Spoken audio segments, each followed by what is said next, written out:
when Biden becomes president, we now have an opening. We have an opportunity for some good things to happen. But all those bad things happen. Those 3 Supreme Court justices, those dozens and dozens and dozens of federal judges, all of those results still remain. We have a lot of not just new work to do, but a lot of fixing the damage that's been done as well. Yeah, and I really hope Democrats will seize the opportunity quickly. For example, Raphael Warnock, right? Reverend Warnock and both John Ossoff won their US Senate races in the state of Georgia. I happen to be friends with both of them. I've known both of them for many, many years. Really? Great people, right? And they came on my show multiple times, and we've had drinks together when I was still a drinking man. We've had dinner together. These are good people. The reality of Reverend Raphael Warnock is this. He will only be in the US Senate for 2 years because he took over a special election due to the resignation of Senator Johnny Isakson. He got 2 years. In other words, the Democrats or the progressive agenda has 2 years before it becomes in jeopardy again. And Warnock is willing, he campaigned on the progressive platform. Ossoff is even more progressive than he is. There's an opportunity here, as you said, there's an opening here, but that opening will not be indefinite. Yeah, so look, this is this is the first big run for him, not the first for Ossoff. And both of them are obviously more progressive than a lot of current elected senators, obviously, but not necessarily on certain issues quite as strong as I would personally prefer. I don't know them personally. So do you think that now that they're in the position, and especially with Warnock knowing that he has to start campaigning for re-election in like 9 months? Yeah. Are they going to have a fire lit under them? Do you expect them to be really bold and really stake out a progressive position in the caucus? Well, I hope so. And let me tell you this, even though they're my friends, I've had to put my foot up their rear end a couple of times on my radio show. I'm courteous enough to let them know via text what I'm about to do. So myself and others who believe in an agenda of policy over personality, we will absolutely hold them accountable. And this is what has to happen. Now, you can't take the politic out of politicians. And I remind my college students of this all the time. We're looking for transformational leaders. If you find one, great. But just assume everybody's transactional.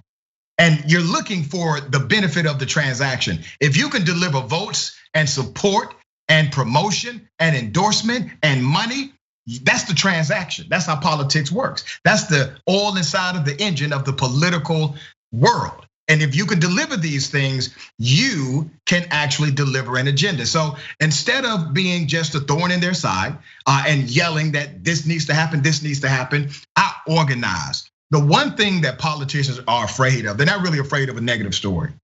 They're not really afraid of a scandal. They're afraid of you being organized. That's what they're afraid of.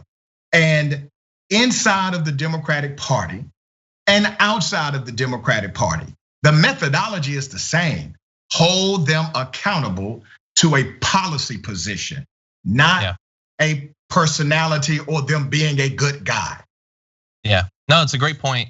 And by the way, related to that, like there is a predisposition towards focusing on the bad news and dwelling on it, which I understand, and not appreciating enough when good things happen.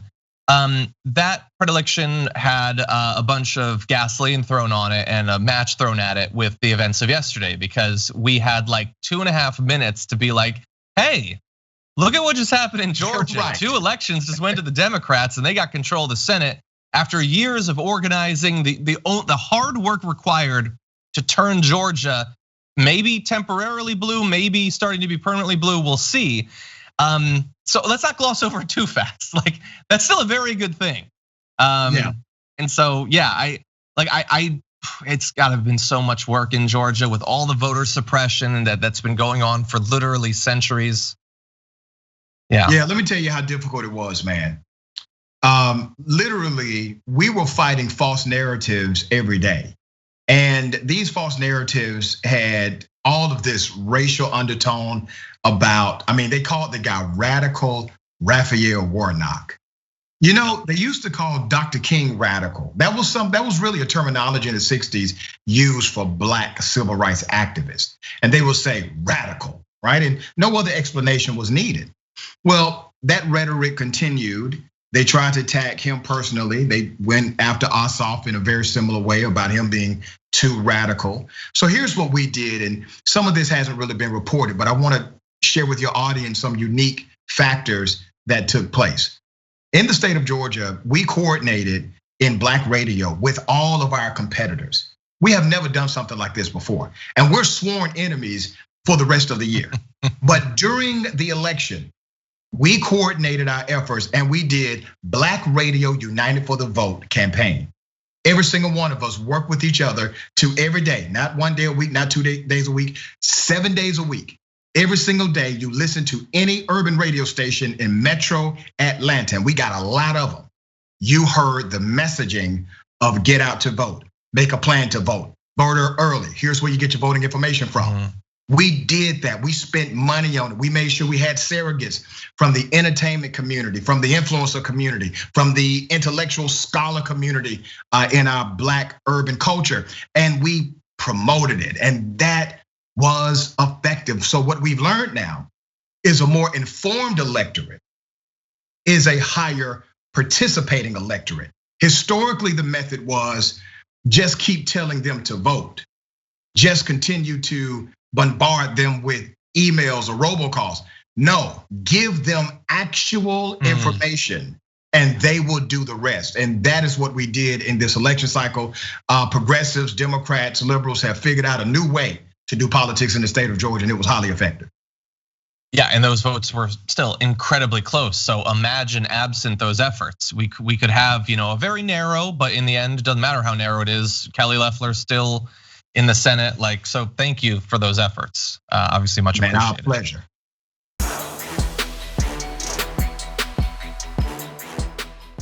Check out the Damage Report podcast each day, wherever you get your podcasts, whether Pocket Casts or Stitcher or iTunes.